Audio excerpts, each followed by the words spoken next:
Hello summoners, welcome back to the channel. So this will be a two-part video. So the first part here is the Abyss of Legend, and the second part would be a guide on Corvus Glaive. He isn't a very complicated character, so there isn't a lot to go about him, but still in total it is a kind of long video. So coming back to this fight, like this is Abyss of Legend Kilmonger.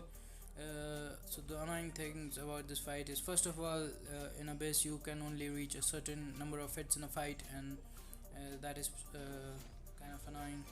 And the second part is that I think you can't reduce his defensive ability accuracy. So uh, this fight is like it doesn't have that many counters. Corvus can do it, Omega Red can potentially do it, Nemo with Hysik can do it, and who else?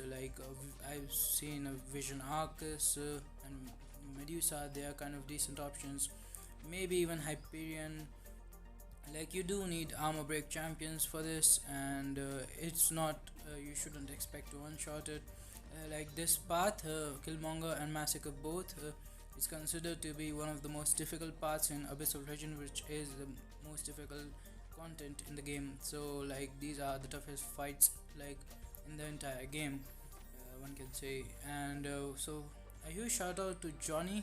By the way, he is a person who is doing these fights. He sent over the gameplay, and I am really far from doing an Abyss run myself. Like, I do not have an Aegon.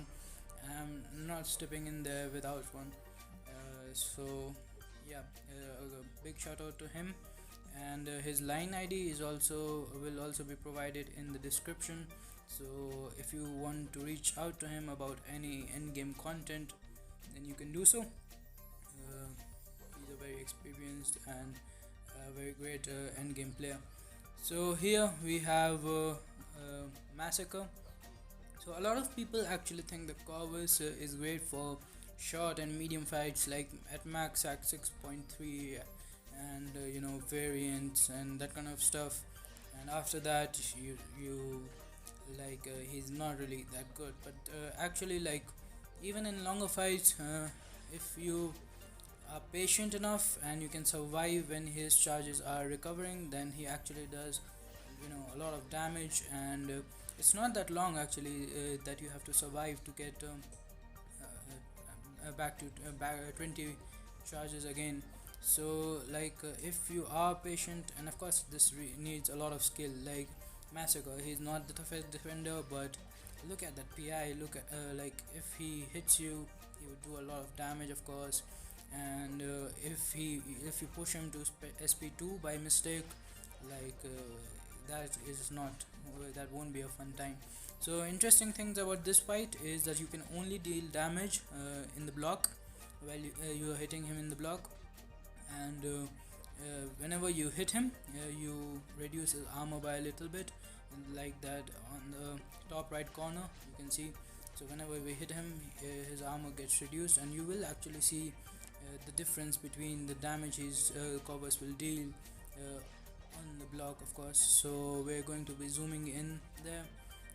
Even without charges, you can see some 10k plus crits on the medium block, and we got the charges back here. And I'll soon zoom in so you can see the damage, like 74,000 medium and 47,000 light. So pretty crazy damage wise. And yeah, so he's a great counter for this fight. Only like the two solid counters for this fight are Aegon, but you have to make sure that he is not at max combo, because when he has 999 hits in his persistent charge, basically he gets unblockable. So like, if you can't do hits on his block, then that won't be very good. But otherwise, he's like, if you take him in with 500-600 charges, then that would be an ideal counter to this fight. But Corvus, like, you can see the 80k plus crit on the medium, 80k plus damage on the medium. So there is a lot of damage here. Now if you already know how to play Corvus Glaive, which I'm expecting that most people here would know, he's not the most complicated character in this game, but he is one of the strongest characters in the game. So if if you already know how to play him, you can leave the video after this fight, because we will be diving into his abilities and Alliance Quest gameplay, where I showcase, like, I have him as a 5-star at 565, 6200. So first of all, I want to start with talking about his signature ability.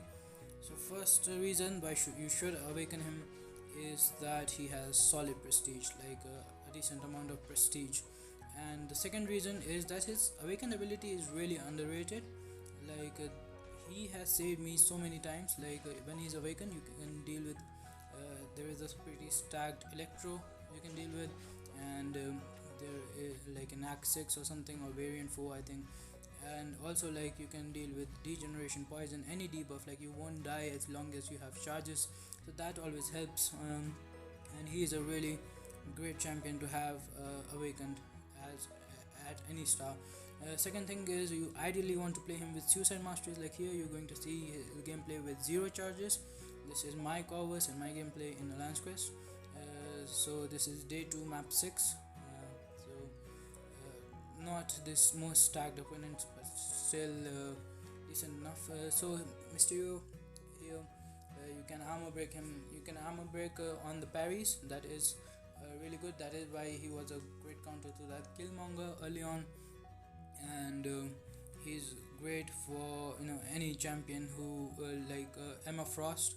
You can armor break her easily with Corvus with just a parry. So he's a great counter for that as well. Basically, whenever he defeats a mutant, an avenger, a tech champion, he gains a charge. When if he does an heavy attack after an opponent evades or auto block, then also he gets a persistent charge. So he can get max 4 persistent charges, and each of them gives him a huge damage increase. He's a great champion, like, and whenever he has persistent charges on, he do not take any bleed damage. He actually regenerates from it, because it is like he isn't immune to it, but he doesn't take any damage from it, so it is present, so you can heal with willpower. He's also immune to cold snap and shock, I believe. So he's a great counter for Icemans as well, especially because you also gain a charge after you beat him. He is a mutant, so you will gain a charge as well. With the Proxima synergy, you can actually have True Strike for the entire quest. So he used to be a great option for Medusa bosses as well, and anything that has very annoying evade or auto block. So overall, like, he is a very great champion with a lot of utility, a lot of damage. Another thing about him is that his SP2 can actually drain power. So if you push your opponent into SP3 and use your SP2, then it will drain a little bit of the power as well. So yeah, again, he has so much utility. That's pretty much it. Thanks for watching. Have a nice day. Stay safe. Subscribe for more content, and do like this video.